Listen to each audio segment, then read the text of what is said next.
வணக்கம் நண்பர்களே. நாளை தீபாவளி. நரகாசுரனை கொன்ற தினம்.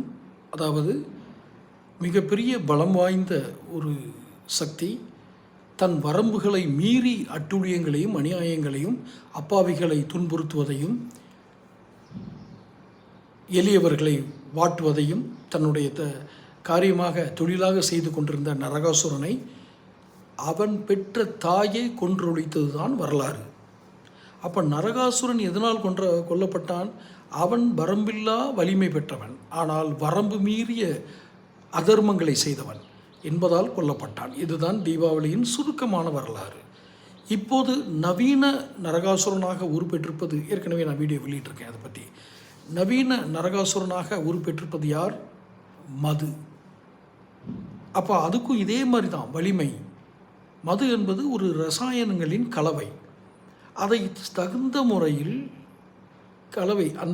தகுந்த முறையில் ஃபர்முடேஷன் பண்ணி மருத்துவத்துறையிலும் பயன்படுத்துகிறார்கள். நாம் உட்கொள்ளும் பெரும்பாலான மருந்துகளில் ஆல்கஹால் கண்டென்ட் இருக்கும், ஆனால் அதனுடன் சேர்ந்திருக்கும் மற்ற ரசாயனங்களால் அது நமக்கு நன்மை விளைவிக்கும்.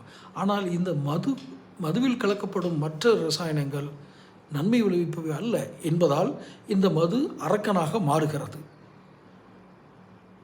இப்போ இந்த அரக்கனை அழிப்பதற்கு நாம் என்ன செய்ய வேண்டும்? ஒரே ஒரு நாள் அடையாள நிறுத்தமாக டாஸ்மார்க்கில் வாங்குவதை நிறுத்தி பாருங்கள். குறிப்பாக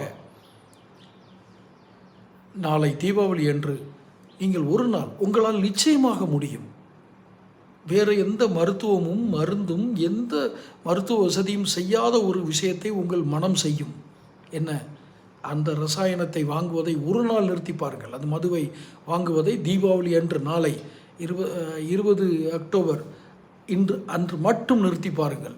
அரசாங்கம் நடுநடுங்கி போகும். காரணம், ஒரு நாள் விற்பனை மற்றும் 200-300 கோடி ரூபாய்க்கு மேலே இருக்கும்.